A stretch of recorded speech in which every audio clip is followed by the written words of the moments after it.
മുളങ്കാടിൻ സംഗീതം ചേർന്നൊഴുകുവാറിന്റെ തീരത്തു കുടിൽ കെട്ടി വാഴുന്നോരേ ചോപ്പടി ഗ്രാമത്തിൻ പറയിപ്പെണ്ണ് ചാത്തൂന്റെ പുരയിലെ പെണ്ണ് ചട്ടമ്പി ചാത്തൂന്റെ പെണ്ണൊരുത്തി ചട്ടമ്പിയാണേലും ചന്തമൊന്നുമില്ലേലും ചാത്തൂന് ചങ്കാണി പറയിപ്പെണ്ണ് ചോപ്പടി ഗ്രാമത്തിൻ പേരു കേട്ടാൽ പാടി മേലാളർക്ക് ഗ്രാമത്തിൻ ശാപമാണി ആചാരം ചോപ്പടി എന്ന ദുരാചാരം പെണ്ണോട് തീണ്ടാടി പേറിയാല് നാടുന്ന ചോപ്പടി കഴിയണം നാലടി പൊക്കത്തിൽ കളിമണ്ണ തീർത്തൊരു ഇരുളിൻ മാടമാണി ചോപ്പടി കിളിവാതിൽ ഇരുനേരം തുറന്നിടും പഴങ്കഞ്ഞി നൽകുവാൻ മാത്രമായി ചാത്തൂന്റെ പുരയിലൊരു പെണ്ണു പിറന്നേ അഴകുള്ള അടിയാത്തി പെണ്ണു പിറന്നേ ചട്ടമ്പി ചാത്തൂന്റെ ചങ്കലിക്കും കുഞ്ഞിന്റെ പാലിന മുന്തിരി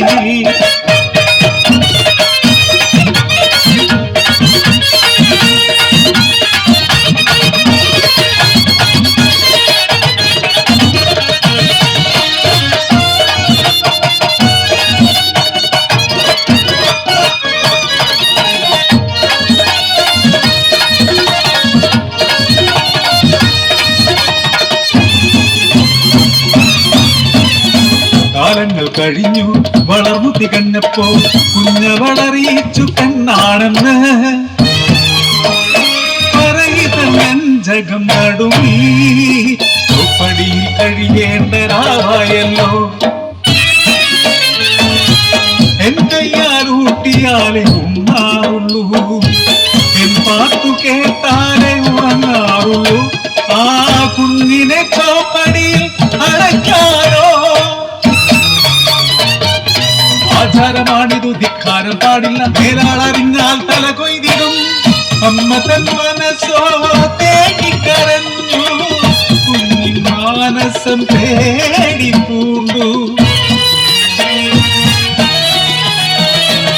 ഇരുളിനെ എനിക്കു പേടിയാണമ്മേ ഒറ്റയ്ക്കിരിക്കാൻ പേടിയാണമ്മേ അരുതേ എന്നെ അടക്കരുതേ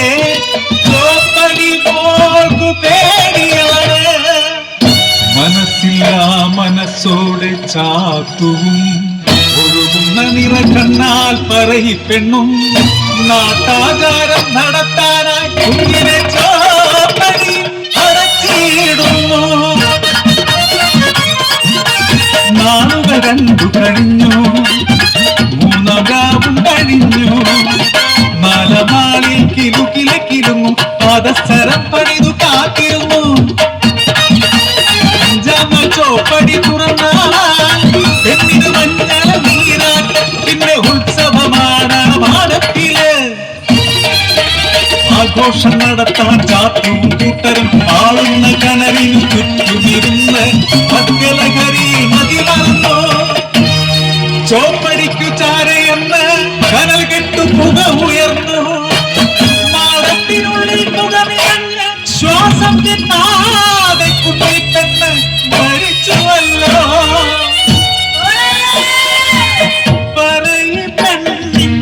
മാനസമെന്ന് അലറിക്കരയുന്നു കടലു പോലെ ആരാരോ ചെന്ന് വാരിയെടുക്കുന്നു മരിച്ചു മരവിച്ച മൃതശരീരം തോരാത്ത കണ്ണീരായി ചോദിക്കട്ടെ നീന്താരി പെണ്ണിന് പാപമാണോ ജന്മം നൽകുന്ന പെണ്ണിനു തീന്താരി പാപമാണോ ശാപമാണോ എന്തിനീ ആചാര ക്രൂരതകൾ എന്തിനീ ആചാര അക്രൂരതകൾ